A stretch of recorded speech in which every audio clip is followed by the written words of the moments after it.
చీపురుపల్లి నియోజకవర్గం ఉత్తరాంధ్ర నియోజకవర్గాల్లో చీపురుపల్లికి ప్రత్యేక స్థానం అని చెప్పుకోవాలి. ఎక్కువ గ్రామీణ ప్రాంతం ఉండే నియోజకవర్గం ఇది. మ్యాంగనీస్ గనులతో నిండిన ప్రాంతం. గతంలో ఫేకర్ పరిశ్రమ మంచి వాణిజ్య కార్యకలాపాలను నడిపింది. చీపురుపల్లి నియోజకవర్గంలో తెలుగుదేశం పార్టీ వరుస విజయాలను సాధించింది. 2004 తర్వాత ఈ నియోజకవర్గంలో బొత్స సత్యనారాయణ పట్టు సాధిస్తూ వస్తున్నారు. 2019 ఎన్నికల్లో గెలిచిన బొత్స ప్రస్తుతం జగన్ క్యాబినెట్లో కీలకంగా వ్యవహరిస్తున్నారు. చీపురుపల్లి రాజకీయాల్లో కుల సమీకరణాలే కీలకం. తూర్పు కాపులు బలమైన సామాజిక వర్గం. ఇక్కడ గత 3 ఎన్నికల్లో అన్ని పార్టీలు తూర్పు కాపు సామాజిక వర్గ నేతలనే ఎన్నికల బరిలోకి దింపాయి. ఈ నియోజకవర్గంలో ఈసారి ఓటర్ నాడి ఎలా ఉందో తెలుసుకునే ముందు 2019 అసెంబ్లీ ఫలితాలను ఓసారి పరిశీలిద్దాం. 2019 ఎన్నికల్లో వైఎస్ఆర్ కాంగ్రెస్ పార్టీ తరపు నుంచి బొత్స సత్యనారాయణ, తెలుగుదేశం పార్టీ తరపు నుంచి కిమిడి నాగార్జున బరిలోకి దిగారు. ఆ ఎన్నికల్లో వైసీపీకి అనూహ్యంగా 54% ఓట్ షేర్ దక్కింది. తెలుగుదేశం పార్టీకి 38%, ఇతరులకు 8% ఓట్లను రాబట్టగలిగారు. గత ఎన్నికల్లో చీపురుపల్లి నియోజకవర్గంలో వైసీపీ ఘన విజయం సాధించింది. వైసీపీ అభ్యర్థిగా బొత్స సత్యనారాయణ ఏకంగా 54% ఓట్ షేరును సాధించి ఘన విజయం సాధించారు. తెలుగుదేశం పార్టీకి కేవలం 38% ఓట్లు మాత్రమే రాబట్టగలిగింది. ఇక ఇతరులకు 8% ఓట్లు వచ్చాయి. అంటే రాష్ట్ర వ్యాప్తంగా జగన్ వేవు. అలాగే విజయనగరం జిల్లా రాజకీయాలలో బొత్స ఫ్యామిలీ ఎఫెక్ట్తో మంచి ఓట్ షేరుతో ఈ నియోజకవర్గంలో ఆయన విజయం సాధించగలిగారు. మరి ఈసారి రానున్న ఎన్నికల్లో చీపురుపల్లి సెగ్మెంట్లో రాజకీయం ఎలా ఉండబోతుందో big TV exclusive detailed election సర్వేలో వెల్లడైనటువంటి అభిప్రాయాలను ఇప్పుడు పరిశీలిద్దాం. అభ్యర్థుల వారీగా ఎవరు బలాలు బలహీనతలు ఎలా ఉన్నాయి పరిశీలిద్దాం. ముందుగా వైఎస్ఆర్ కాంగ్రెస్ పార్టీ తరపు నుంచి పోటీకి సిద్ధమైనటువంటి సీనియర్ నాయకుడు బొత్స సత్యనారాయణ. మరి బొత్స సత్యనారాయణకి ఈ ఎన్నికల్లో అనుకూలమైనటువంటి అంశాలేమిటి? ముందుగా విజయనగరం జిల్లా వ్యాప్తంగా ప్రభావం చూపించగలిగినటువంటి సీనియర్ మాస్ లీడర్గా ఈయనకైతే ప్రత్యేక స్థానం ఉంది. ఇది ఈయనకి ఖచ్చితంగా కలిసి వచ్చేటటువంటి ఫ్యాక్టర్. మరోవైపు బొత్స పట్ల జనంలో నమ్మకం ఉంది. అంటే బొత్స సత్యనారాయణ దగ్గరికి వెళితే పని చేస్తారు, ఆపదలో ఉంటే ఆదుకుంటారు అనేటటువంటి ఒక అభిప్రాయాన్ని అయితే ఈయన సంపాదించగలిగారు. మరోవైపు అందరికీ అందుబాటులో ఉంటారు అనేటటువంటి ఒక అభిప్రాయం కూడా ఈయన పట్ల కనిపిస్తుంది. ఇది ఈయనకి సంబంధించినటువంటి అనుకూలమైనటువంటి అంశాలు.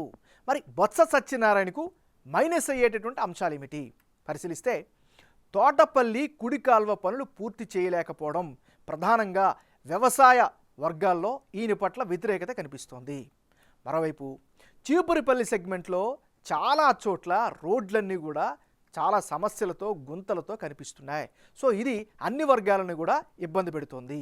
మరోవైపు ఆల్మోస్ట్ ఆల్ నియోజకవర్గ స్థాయిలో పాటు ఇతర ప్రాంతాల్లో కూడా డ్రైనేజీలు సరిగ్గా మెయింటైన్ చేయకపోవడం కూడా సామాన్యులకు కూడా చిరాకు తెప్పిస్తోంది.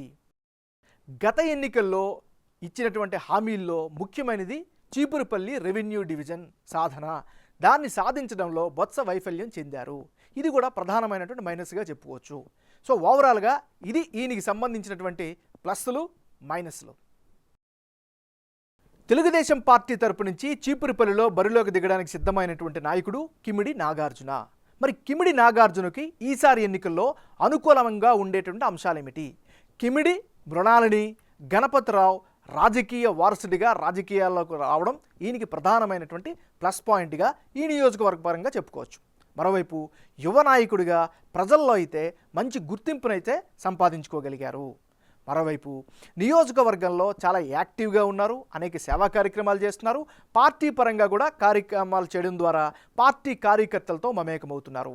ఇవన్నీ కూడా కిమిడి నాగార్జునకు అనుకూలమైనటువంటి అంశాలు. మరి కిమిడి నాగార్జునకు ఈసారి మైనస్ అయ్యేటటువంటి అంశాలు ఏమిటి? బొత్సను ఏ మేరకు ఢీకొట్టారు అనేటటువంటి అనుమానాలు కావచ్చు, సందేహం కావచ్చు సర్వత్రా వ్యక్తమవుతుంది. ఇది ఈయనకి ప్రధానమైనటువంటి మైనస్గా చెప్పుకోవచ్చు. ఇది నాగార్జునకి సంబంధించినటువంటి ప్లస్లు మైనస్లు. చీపురుపల్లి నియోజకవర్గం నుంచి వైఎస్ఆర్ కాంగ్రెస్ పార్టీ తరపు నుంచి సీనియర్ నాయకుడు బొత్స సత్యనారాయణ, తెలుగుదేశం పార్టీ తరపు నుంచి కిమిడి నాగార్జున, వీళ్ళిద్దరి మధ్య ఈసారి పోటీ జరిగితే ఎలా ఉండే అవకాశం ఉంది? బిగ్ టీవీ రిజల్ట్స్లో వచ్చినటువంటి స్టాటిస్టిక్స్ని కనుక పరిశీలిస్తే వైఎస్ఆర్ కాంగ్రెస్ పార్టీకి ఏకంగా 51% ఓట్ షేర్ సాధించే అవకాశాలు కనిపిస్తున్నాయి. తెలుగుదేశం పార్టీకి అనుకూలంగా 42% ఓట్లు దక్కే ఛాన్సెస్ ఉన్నాయి. ఇతరులకు 7% ఓట్లు వచ్చే ఛాన్సెస్ కనిపిస్తున్నాయి. అంటే ఇప్పటికిప్పుడు ఎన్నికలు జరిగితే చీపురుపల్లిలో వైఎస్ఆర్ కాంగ్రెస్కే గెలుపు అవకాశాలు ఎక్కువగా కనిపిస్తున్నాయి. బొత్స సత్యనారాయణకు 51% ఓట్లు వచ్చే ఛాన్సెస్ ఉన్నట్లు బిగ్ టీవీ సర్వేలో వెల్లడైంది. అటు తెలుగుదేశం పార్టీకి 42% ఓట్లు వచ్చే అవకాశాలు ఉన్నాయని తేలింది. ఇతరులకు 7% ఓట్లు వచ్చే ఛాన్సెస్ అయితే కనిపిస్తున్నాయి. ప్రస్తుత ప్రభుత్వం అమలు చేస్తున్న వెల్ఫేర్ స్కీములు ఓట్లుగా మారతాయని సర్వేలో తేలింది. బొత్సకు వ్యక్తిగత అభిమానులతో పాటు జనంలోనూ పేరుండడంతో ఓట్లు పెరుగుతాయి అని అంటున్నారు. అటు తెలుగుదేశం పార్టీ నేత కిమిడి నాగార్జున కూడా మంచి ఓట్ షేర్ సాధించే ఛాన్స్ ఉందని సర్వేలో తేలింది. నియోజకవర్గంలో కార్యక్రమాలు పెంచడంతో ఓట్లు పెరుగుతాయని వెల్లడైంది. గత ఎన్నికల్లో నాగార్జున ఓడిపోవడం కూడా ఈసారి సానుభూతి ఓట్లను పెంచుతుందని బిగ్ టీవీ సర్వేలో జనం తమ అభిప్రాయాలుగా తెలిపారు.